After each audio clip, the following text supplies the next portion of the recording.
Niloban ang isang kainan sa Santa Maria, Bulacan. Nasa pulpa sa CCTV kung paano tinangay ang vault na may lamang 300,000 pesos cash. At nang makuha ang pera, itinapon ang vault sa NLEX. Nasa frontline na balitang yan si Ian Suyu.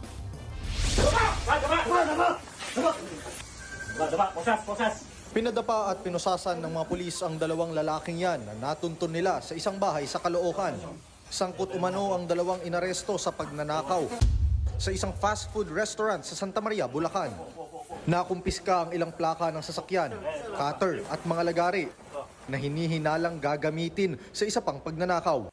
Ayon sa mga pulis, linggo ng madaling araw ng looban ng mga suspect ang kainan.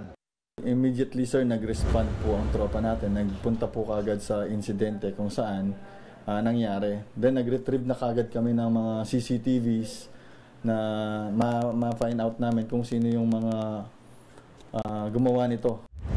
Sa backtracking ng CCTV, kita pa ang pagpasok ng mga suspect sa kwarto ng restaurant. Nang makita ang vault, hinila nila ito palabas. Pagdating sa labas, pinagtulungan nilang isakay sa kotse ang vault kasama ang dalawa pang kasabwat. Naplakahan daw ang sasakyan ng mga suspect kaya natuntun ang dalawa sa kanila.